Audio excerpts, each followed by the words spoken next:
Fig Tree Ministries is a 501c3 nonprofit organization. Our ongoing operations rely entirely upon the generous donations from our supporters. If you've been impacted by our faith lessons, we ask that you would consider including Fig Tree Ministries as part of your annual giving plan. Secure giving is easy through the donate page at our website, figtreeteaching.com. We've also included a link below in the description section of this video.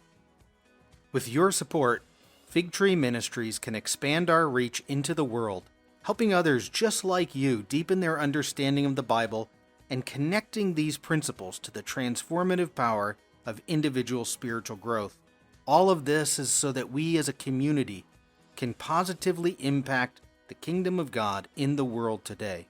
So may God richly bless you in all of your studies. This is going to be part 8 of the Sea of Galilee. As we've been moving through different stories that are all happening around the sea and how central the Sea of Galilee is to the ministry of Jesus. And today we're going to talk a little bit about fishing. And fishing in the Sea of Galilee, and we're going to look at one of the miracles that John records at the very end of John chapter 21, that happens in a location right here, which is in front of the camera. Now, what you can't see is the actual location on the beach is behind these trees in the foreground. But it's in this northwest corner of the lake, the Jewish region. It's where all the Jewish villages are. I'll take you down to where the beach is today. They've got a church there. And it's in this little spot. It happens to be a very good fishing ground in the winter. And we'll talk more about that as we go along. Just to orient you a little bit, as we've looked at the map in the past, here's Mount Arbel. So Mount Arbel is that big prominent mountain that sits right above the city of Magdala, and that's on the northwest shore corner of the lake. So that's just to help your mind orient. All right, so as a way of preview, we're going to talk fishing. We know more about fishing than most people think. I'll show you a scholar who wrote extensively about fishing in the Sea of Galilee. We'll talk a little bit about ancient harbors. I'll show you they found a number of ancient harbors around the lake. You can still see them today. The place where we're going to go,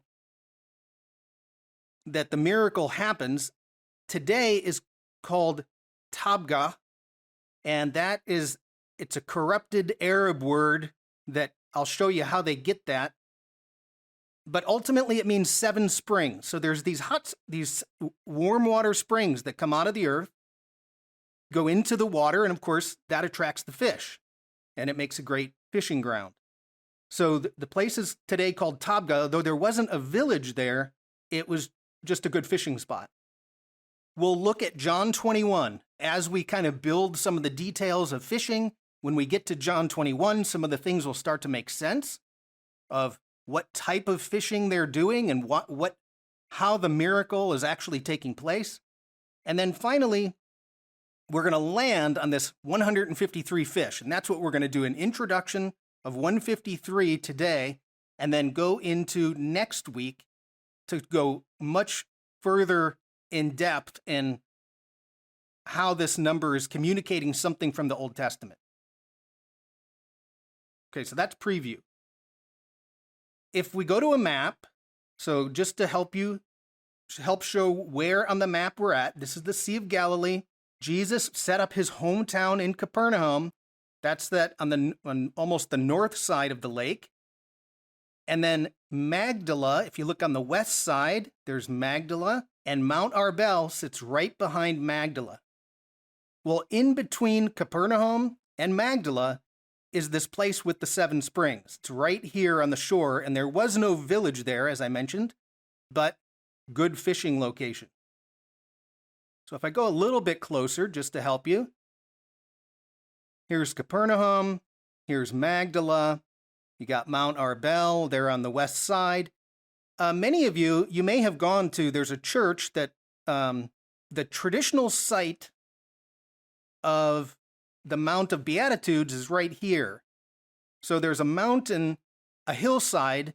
There's a church on top of it, the Church of the Beatitudes. You can go, many people go to that church. Then they also, scholars think that that is the place of the feeding of the 5,000. It's a big hill that's barren. So it's an eremos topos. It's a deserted area for 5,000 people to sit down. You don't want to sit in a farmer's field and ruin the crops. So you sit up on a hillside where there are no crops. And then right below that Mount of Beatitudes is right here is where you get 7 springs, Tabgha called today, and you have 7 springs of warm water that come into the Sea of Galilee. Okay, so fishing, we know a lot. We know quite a bit about fishing in the Sea of Galilee. There's an entire museum at a place called Ein Gev that's on the eastern shore of the Sea of Galilee. That's a museum of fishing. So they find anchors and they find weights for nets, and they have found netting from the 1st century. So we know that the types of fishing they did hadn't changed for thousands of years until the 20th century began to get different materials for fishing. Now, how do we know about this? Well, there's a scholar, probably the foremost expert in fishing at the Sea of Galilee. His name is Mendel Nun. Now, Mendel Nun passed away a couple years ago, but he wrote a book, you can buy it on Amazon, called The Sea of Galilee and Its Fishermen in the New Testament. And he walks through all the New Testament stories and says, okay, the way they describe this story, this is the type of net they would have been using. This is the probable location because that's the type of net you use at this location. So a lot of our data about understanding fishing comes from Mendel Nun. And I want to say he was either born in Latvia or Poland. His family moved to Israel and he spent his whole life fishing and living on the Sea of Galilee. So he basically dedicated his life to understanding fishing in the Sea of Galilee. Now, there's an interesting thing about his name, Mendel Nun. Now, this is number 2 on your sheet. If we just look at some of the words or about the Hebrew words for fish, there's 2 of them. Well, the first one is Nun. So his last name, he changes his last name, actually. He took on the name Nun. So Joshua, son of Nun. We say Joshua, son of Nun. In Hebrew, you always start with a verb. So the root of everything is a verb, and nun means to propagate, to increase greatly. And I would imagine that they would observe that they would see a few fish, and suddenly they would see hundreds of fish as new fish babies are born, or seeing a school of fish, and you thought, well, they're propagating, they're greatly increasing. That's the verb. The noun is fish. So nun can mean fish. Now there's a second word in Hebrew for fish, and it's dag, and that's the normal word that most people know. But as a verb, it means to increase. So it's basically means the same thing, and then as a noun, it can mean fish. So the leading expert on fishing is Mendel Fish, or Mendel Nun. That's one way you can remember who the person was. Okay. So one of the other things that he did, besides fishing on the Sea of Galilee, number 3 on your handout, is he went around the lake and they found all the ancient harbors, and they would try to date the harbors to see which ones come from the 1st century. Now on this map, I counted 14 harbors, but in my notes, I have 13 harbors. So here's a map of the sea, and all around the sea, you get these harbors. So you can see at Capernaum, there were harbors. It's just built up with rocks. Then at Tabgha, that's where we're going to go. There's a harbor. I'll show you a picture of that harbor in a second. There was one at Magdala, big fishing village. Magdala was famous for salting sardines, little fish. According to the Bible, sardines is little fish. And they would salt them, and then you could take them around like beef jerky, carry them in your little pouch as some protein to eat. There's over at Gennesaret. One time the disciples are in the boat and they land their boat at Gennesaret. So there's a port over it, or an ancient harbor over at Gennesaret. So all around the lake you found ancient harbors. And this is another thing that Mendel Nun studied. So let me show you a picture of one. This is an ancient harbor at Tabgha. Now, the only thing you see is in this picture right here in that yellow circle, it looks like a bunch of rocks sticking out of the water. And the rocks in this picture look a little spiky because there's a whole bunch of birds sitting on the rocks. So if it looks spiky, it's because birds are sitting on the rocks. And this picture was taken in January. So at January in the time, the lake level was a little bit higher. This was a couple of years ago. And then I'll show you the same port from a different angle, or same harbor. And this picture was taken in September. So when the sea might have been at the lower level. It's been evaporating, the rivers are down. But you can see you've got an opening, you've got a kind of a break wall. I mean, these boats are not very big, carry 2 to 4 people.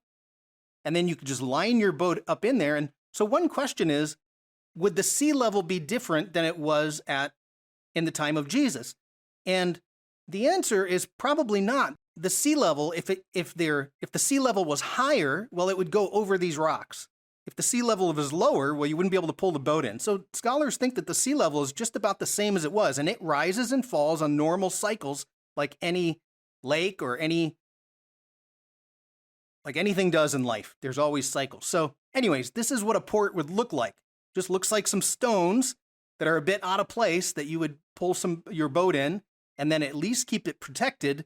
As the waves are maybe hitting the shore, they would hit a break wall instead.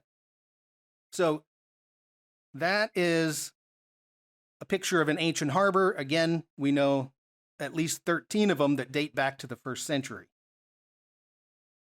Okay, one note about disciples and fishing. So we know that Jesus called fishermen. Not all of them were fishermen, but a significant portion of the people he called were fishermen. And there's debate. Why did he do that, right? Maybe it's because every day they face the abyss. They go out on the abyss of the sea where the devil lives, and they face it down, and so perhaps that's a reason. But either way, he calls fishermen as disciples. But there's something interesting about the Bible. The Gospels, as they record the stories of the disciples, never once in the Gospels are the disciples recorded as having catching a fish on their own. They never catch a fish on their own. Now, what does that mean? Are they really awful fishermen that they don't know how to do their job? The only time you see the disciples catching a fish is when Jesus helps them. So when you see a story from the disciples catching a fish, it's always when Jesus is directing something. Cast your line in over there, Peter. Drop your nets over here, disciples. Whatever it is. So it's just an interesting thing. And again, I don't think it's because they were bad at their job. I think that the Gospels are telling us something. Don't go fishing without Jesus. Let him do all the work. So if he's going to turn us into fishers of men, it's by his power, though, that the fishing is happening. And I think that's part of the message, at least. Don't fish without Jesus. So it's just an interesting, and as you'll see tonight, boy, I don't know where that came from. As we'll see today, they're fishing all night, and they're not catching anything, which is exactly the way the gospel talks about the disciples and fishing. Okay, so we've got ancient harbors. We've got fishing, studied by Mendel Nun. We've got the disciples in fishing. They never catch anything until Jesus helps them. And then this story today is going to take place, as I mentioned, near what we call today Tabgha. Right behind these trees, along the shore, are some springs that come out. And if you go down to the shoreline today, you see a church that looks like this. So this church, I'll show you a different picture in a minute, is where Tabgha is today. And this is called the Church of the Primacy. And they call it that because tradition holds that if you go inside that church, there's a rock outcropping that the church is built around. And tradition says that's where Jesus talked to Peter and said, "Feed my sheep," where he makes Peter the leader. So Church of the Primacy. Now, how do we get the name Tabgha? Because that's the modern name. I just want to take you through. It's a fairly circuitous route to get to Tabgha because it's a corrupted word that then is brought into Arabic. But it kind of goes like this. So in Hebrew, this location is called Ein Sheva, and it means spring of seven. So Ein, as we'll see later, the word Ein is spring. Ein Sheva. Spring of seven. Sheva is seven. So there's 7 springs. If you go to Greek, the word is heptapagon, and that means 7 springs. But now we've got to take that Greek word and bring it into Arabic. And what they did was they shortened the Greek word tapagon, which I'm probably not even pronouncing that correctly, but that word tapagon goes into Arabic, and Arabic doesn't have P's. So anywhere you find a P in Greek, like the city of Panias, which is Caesarea Philippi, Arabs call it Banias with a B. So you can see tapagon goes to Tabgha. It's just the way the language works. So anyways, that's how we get to the name Tabgha, but it's essentially a shortened meaning of 7 springs. It's a place of 7 springs. And that right there is the Church of the Primacy. So when we see in John, it says Jesus was standing on the shore, he may have been standing on those rock outcroppings, which gives him a little bit of a height advantage to look down into the water and see a school of fish. That's what Mendel Noon said. Right in the early morning, as the sun was starting to come up, they would often put somebody on the shore to help the fishermen see where the fish are. So this is where Jesus, at least tradition says, was standing. Okay, so let's talk fishing. What's so special about Tabgha? Why is Tabgha a great fishing location? Well, if you've done any fishing in your lifetime, anywhere that like you have a stream flowing into a body of water, the water coming out of the stream is always more oxygenated. There's always more, say, microorganisms. The fish are attracted to that. So fish like to be in the more oxygenated water. So they'll go to the place where the water flows in. So now you have warm springs, and the warm springs holds microorganisms that the fish like. So wherever you have warm springs running into water, you normally get a congregation of fish, and that's exactly what happens. So the fish in what we call today St. Peter's fish is tilapia. Tilapia is a tropical fish, so it doesn't like cold water.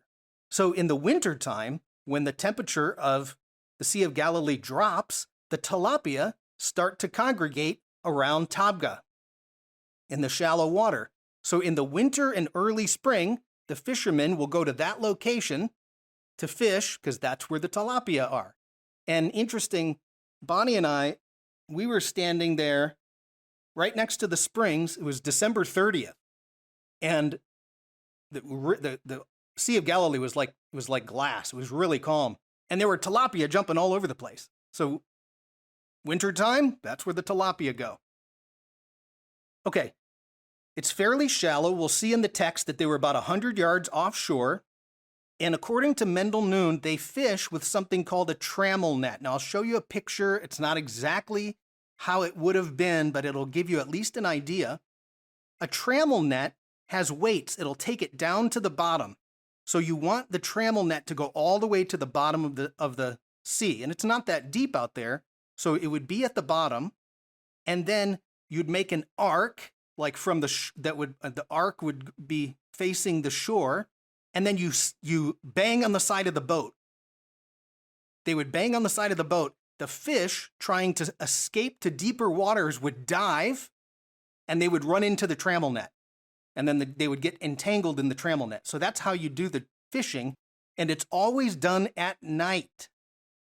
So we'll see this in the text. Why fish at night? Well, because the daytime, once it gets light out, the fish can see the trammel net, and they won't swim into it. But at nighttime, you scare the fish. They dive as they're trying to get deeper water. They run right into the trammel net because they can't see it. So this is, again, according to Mendel Noon, how they would be fishing that night. They go out, they fish all night long. right by Tabgha. Well, how do you fish for tilapia at Tabgha? You fish with a trammel net. So let me show you one picture. And again, it's not exactly how it would go, but it'll at least give you enough of a... The trammel net is the net that drops to the bottom. So I'm going to put this red line right across the bottom there of the net. The trammel net goes straight down to the bottom, and that stops the fish from being able to get out. Then another boat, because if you read John, you'll notice there's lots of fishermen. They're not all in one boat. But the second boat would start banging and making noise and splashing the water. The fish would then dive towards deeper water and get caught up in the net. So that's typically, it would take two boats to do this because you need to spread the net out and then have one boat scare the fish in. Now the other boat, as we see here, you notice this guy right in the middle. There's a boat kind of inside the trammel net, and this person is throwing a different kind of net. It's called a cast net. So this person throwing the cast net would be trying to sweep up any little fish that may be schooling around. So it doesn't always mean for tilapia, it could be any fish that are inside there schooling around. Here's the thing. The guy standing on the boat throwing the cast net would be naked.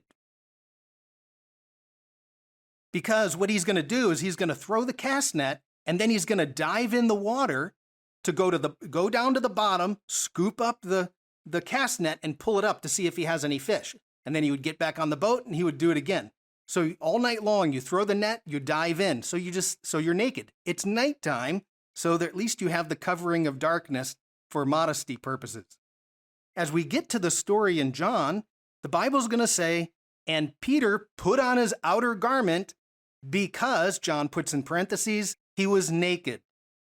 So Peter is the guy standing on the boat throwing in the cast net.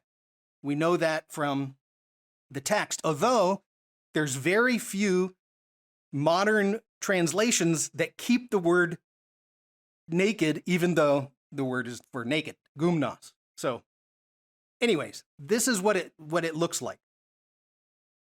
And Peter would be the one throwing the net because he was naked. All right, so now that we have a little bit of a picture of fishing, I want you to turn to John 21. So I'll give you a second. We're not going to read the entire chapter, but I want to give you enough sense of what's going on in John 21. So the story goes, Jesus' death, resurrection, and happens at Passover. Passover is anywhere from March to April, so it's early spring. After the Passover, the disciples go back to Galilee, and Peter says, hey, let's go fishing. So they go out for the night fishing. So it's the time of year that they would be fishing for tilapia. The very vague description of the way they're fishing would be the trammel net and a cast net, even though John's not specifically trying to technically describe the fishing. He is giving us enough information that you can tell what's going on. So Jesus is now in a resurrected state. They're out fishing, and he's going to show up and help them. So if we look at John 21, verse 3. So verse 3, Peter says, I'm going out to fish, Simon Peter told them. And they said, we'll go with you. So they went out and got into the boat. And now the key. But that night they caught nothing. So we know it's nighttime. They're out fishing at night. And, oh, by the way, they caught nothing. And that's the typical thing we see about the disciples fishing. They don't have any luck. Okay, next verse, verse 4. It says, now it's early in the morning, Jesus stood on the shore. And Mendel Nunn, again, he points out that often as the sun starts to come up, they would put somebody on shore standing in a little bit of a higher position, and he's looking to see if he can see any shadows in the water, the schools of fish moving around.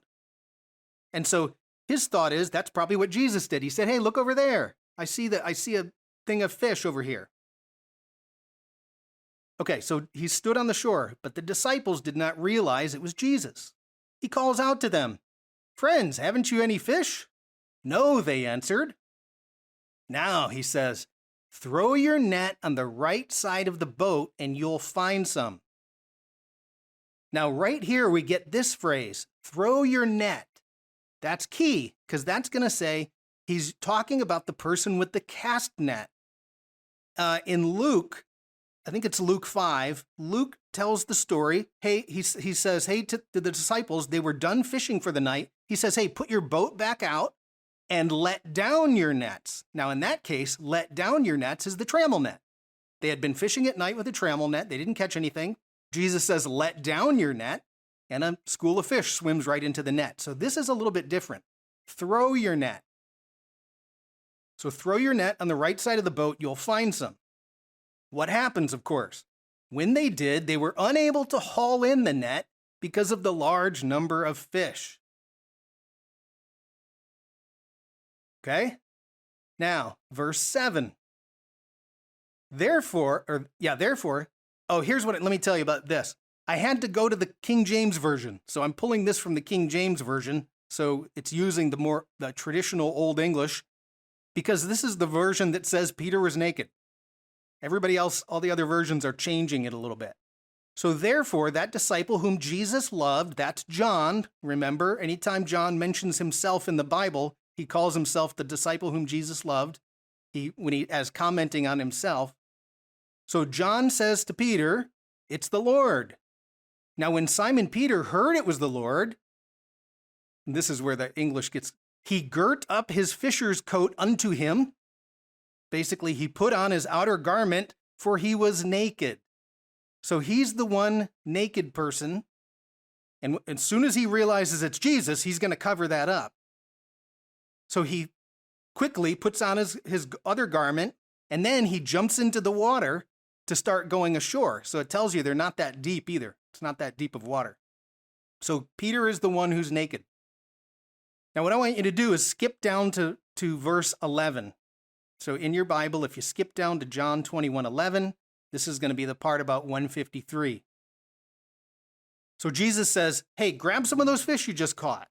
Now, if you read Mendel Nunn's book about this, he goes into a lot more of the technicalities about the net. Why the net in this story is really the key, because they're not using the trammel net. When Jesus says, go get some of the fish, they pull up the cast net. So Peter climbed back into the boat and dragged the net ashore. It was full of large fish. So the first thing we notice is it's not sardines. It's large fish. It's the tilapia. But you're not supposed to catch 153 tilapia in a cast net. The tilapia are caught in the trammel net. So part of the miracle is wrong net to catch those fish. And 153 of them all inside one cast net is almost impossible. So it was full of large fish. That's the tilapia. There was 153. We'll get to that in a minute. But even with so many, the net was not torn. Again, part of the miracle is wrong net, 153 fish, which shouldn't be caught in that net. And they're the large fish, just to make sure you don't think that he was talking sardines. So it wasn't like he threw the net over a school of sardines. So Mendel Nun points out that part of the miracle is right there. It has to do with the netting, the way they're fishing, and the fact that they got that many fish inside that net. Okay. Hopefully that at least gives you a little bit of a picture of what they would have been doing that night, very early morning, as they're out fishing. But then we have to ask this question, why include this detail of 153? Why include that? What does that mean? Is there any significance to that? And the answer, of course, is yes. Is there anything from the Old Testament that we could connect that to? And the answer, of course, is yes. So today, we'll do a bit of an introduction to this number, 153, and find out, we read 153 and we don't know what to do with that. That's just a random number, but it's not a random number. And John knows that, and many of the people reading John's letter in the first century would know it, so he's going to include that detail. Many of his Jewish audiences would know that that's not a normal number, and they would know the place in the Old Testament that you find where John is pointing you to. And that part in the Old Testament, oh, by the way, has to do with fishermen. So, okay. So this is going to be an introduction. We'll talk a little bit this morning about this number 153. It takes some thinking about and reflecting on, so it's not something that, and if you're not a math person, I apologize, but it's not always something that just jumps right out. You have to think through and maybe do a little reading on your own of why these numbers were important. So 153 is part of a sequence of numbers.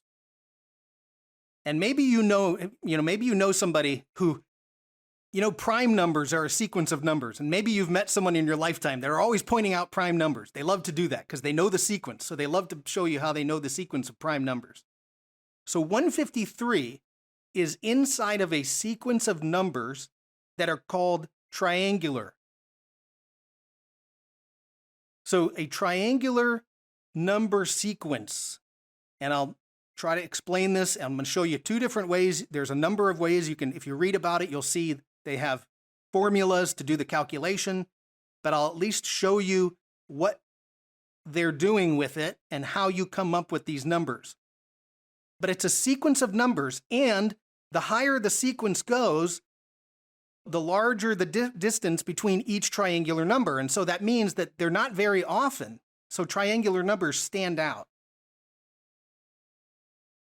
One way I can help depict it, or that's often explained, is with an equilateral triangle. So on your sheet under number 8, you'll see that I have an equilateral triangle. Equilateral. Every side of the triangle is equal in length. So that's one way, and I'll talk through that in a second. That's one way you depict it. The second way is with a formula, just doing the math. So let's say we said we have the number 4. I use number 4 because this is more of a sacred number. Number 4, and you say, well, what's the triangle of 4? Well, you can do the math. 4 plus 3 plus 2 plus 1. So 4 plus 3 is 7, plus 2 is 9, plus 1 equals 10. And so your solution is 10 is the triangle of 4. And you're like, what the heck are we talking about? Well, let me show you. At least I'll try to graphically depict this. If you want to make an equilateral triangle with 4 units on each, on the edge of each side of the triangle, so it's equal 4, 4, 4, what you're going to end up with is 10 units on the inside. It looks like this. So here's number 4 is, we're looking for the number 4, and 10 is the triangle of 4. So you'd say, here's 1 inside the triangle, 2, 1 plus 2, plus 3, plus 4. So each side of the triangle now has 4 dots. And if we add all of those up, well, okay, first of all, this side is equal to this side is equal to the bottom.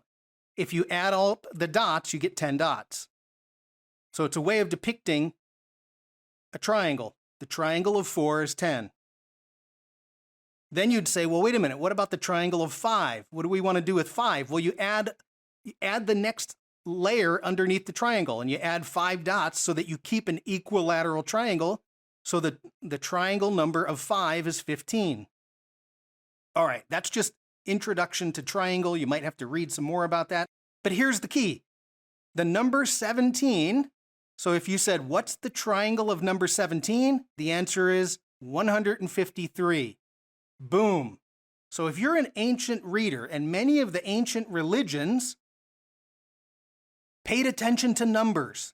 The Hebrew Bible, you can pay attention to numbers. That's what we'll talk more in depth next week.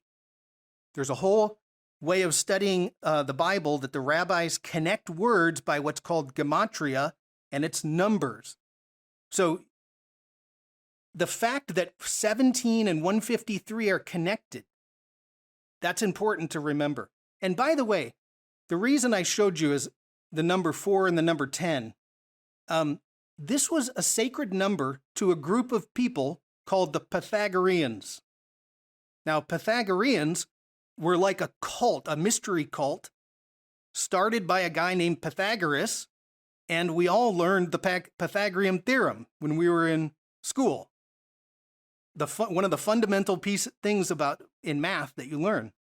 So in many of these cults that used numbers, 4 and 10 were sacred, because 10 is a number of completion, and that's in the Bible too. We have 10 commandments. So this became a symbol for something that was complete. And it was a sacred number. Now, let me show you one more. This is not on your sheet, but I just want to show you there's another triangle number that you're all familiar with. So if you said, what's the triangle of 36? And the answer is 666. So 666, in the Bible, we read it and we have all these associations with the devil and the evil that comes along with that number. But that's a triangle number. So it's a number that stands out. But there's even something bigger about this number. Not only is 666 the triangle of 36, but 36 itself is a triangle number. It's the triangle of 8. And so now you get like a double whammy. It's like an even more significant number because you go from 8 to 36, and 36 then is a triangle number. And then the triangle of 36 is 666. So anyways, you get this, it's like exponential. That's why there's significance to that. Well, that's part of the reason why that would be a significant number. And then I want to show you one last piece, because in the mystical sides of both Judaism and mystical Christianity, you get a symbol like this triangle with 10 spots in it.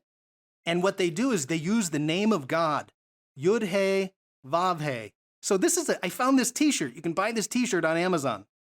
So notice the equilateral triangle, and inside that triangle is the name of God. A Yud, a He, a Vav, and a He. So you have the Yud at the top, He, Vav, and He going down the side. Then on the bottom, you have Yud, He, Vav, He on the bottom. So even within mystical Christianity and mystical Judaism, you get an equilateral triangle with 10, something having to do with 10, and in this case, they put the name of God. So this goes beyond what our normal thinking is. My point is, people in the first century did a lot with numbers, and we don't often recognize that. So you get to something like this, and you say, well, what's the big deal with 153? Well, if you're a numbers person, you're like, aha, he's something there, because that's a number that stands out to me. It's not just a random, why did John include that detail? It carries symbolism that's deeper than most of us would think. There's a good article by a scholar named Richard Bachman. He goes into a lot of the mathematical things that John is doing that all center around these triangle numbers. In fact, the number, it's not coming to mind. The book Luke does this too. Luke tells us in the book of Acts, chapter 27, Paul's on a boat going to Rome, and then he just randomly inserts there were 200 and some people on the boat. And you think, now why did he just give us that little detail about how many people were on the boat? Well, that number is a triangle number. So again, it stands out. Okay, this is where it's going to connect. Because just like everything in the Gospels, there's often a deeper, layered meaning, and it's always pointing to something in the Old Testament. And in this case, what scholars have long noted was that this is probably pointing to Ezekiel. Ezekiel 47, and this is what we're going to look at next week. How is John connecting this to Ezekiel 47, and then what do we understand to be the greater message? It's not spoken explicitly, but what's the implicit message coming out of Ezekiel and post-resurrection 153 fish? So Ezekiel 47, and you don't have to turn there now. We'll be looking at it in detail next week, so this is a little bit of an introduction. But Ezekiel 47 has a vision of the new Jerusalem to come. And part of his vision is that there's going to be a well of living water, a river of life that's going to flow out from underneath the Temple Mount, or underneath the temple in Jerusalem. And of course, that's a metaphor for the Spirit being poured out over all of the earth. And this river flows from Jerusalem and it goes down either side of the mountains. And when it goes down the side of the mountains towards the Dead Sea, then what you end up getting is the Dead Sea fills with fresh water. So as the Spirit goes down into the Dead Sea, according to the Ezekiel vision, suddenly the Dead Sea is freshwater sea. And so in Ezekiel 47, verse 10, and again, we'll look at this in detail next week. Verse 10 starts, notice, fishermen will stand along the shore. Well, what's the story in John 21? Well, he's got fishermen. So there's fishermen involved. Fishermen will stand along the shore. This is the shore of the Dead Sea. From Ein Gedi, so Ein Gedi is a spring, the spring of Gedi, to Ein Eglaim. Now, this is what we're going to really look at in detail next week. Those two words, Gedi and Eglaim. Then it says, there will be places for spreading nets. Well, what do we have in the story of John 21? You have fishermen and nets. And then the fish will be of many kinds, like the fish of the Mediterranean Sea. Okay, here's the key, and this is exactly where scholars will point us. You have this word, Gedi, Ein Gedi. It's the spring of Gedi. Many of you have been there when you go to Israel. And Ein Eglaim. Nobody's been to Ein Eglaim because we don't know where it is. So it's from Ein Gedi to Ein Eglaim. So what? What's the big deal? Well, in Hebrew, and we'll talk again about this next week, in Hebrew, every Hebrew letter is not only a letter, but it's a number. So you can associate Aleph equals 1, Bet equals 2, Gimel, like Gedi, equals 4.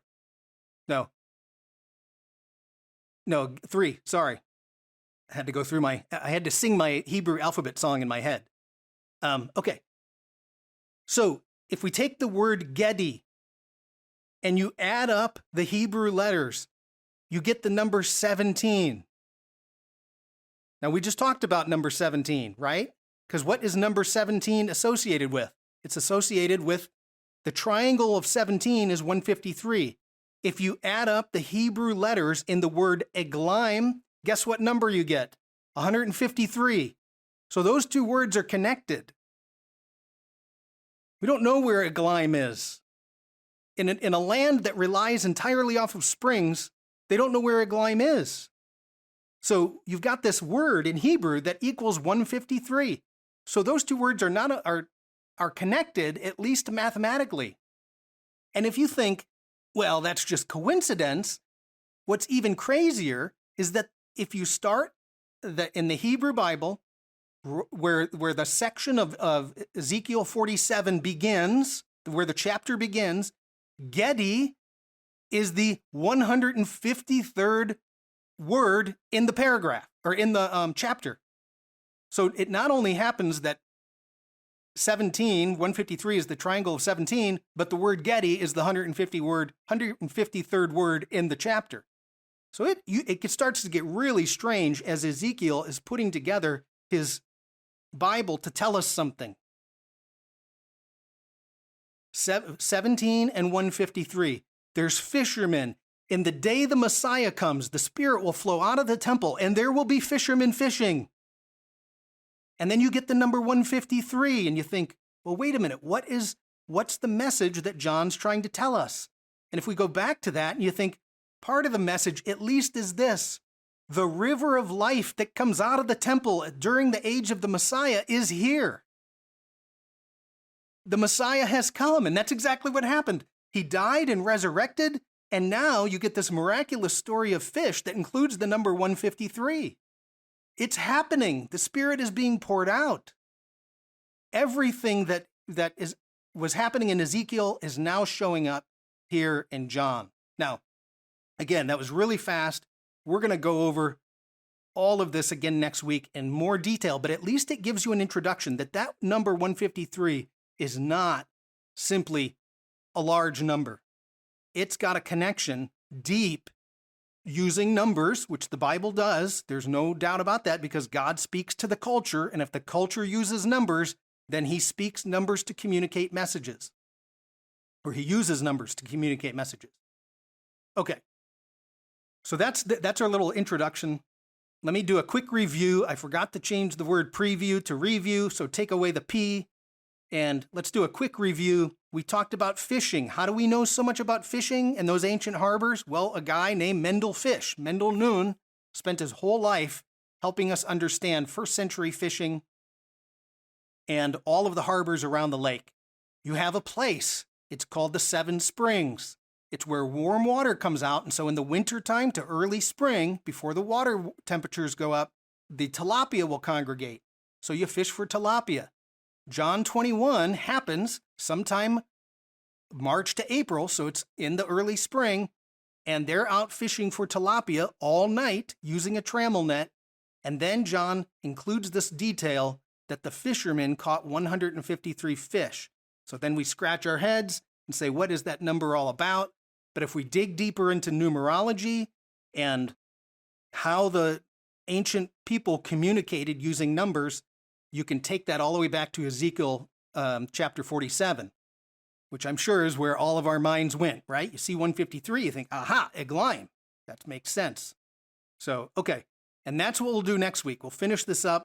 I'll take you deeper into some of the way the Hebrew is and putting together this little message that the Messiah is here, that Spirit is being poured out, and John uses a technique to help us understand that deeper message. So, okay, that is Sea of Galilee Part 8, Fishing. Thanks for joining us under the fig tree for today's lesson. If you like this video, be sure to hit the like button below. And make sure you subscribe to our YouTube channel and hit that bell to be notified every time I upload a new lesson. You can also check out more teachings here at our YouTube channel or at figtreeteaching.com and enjoy learning about the sweetness of God's Word.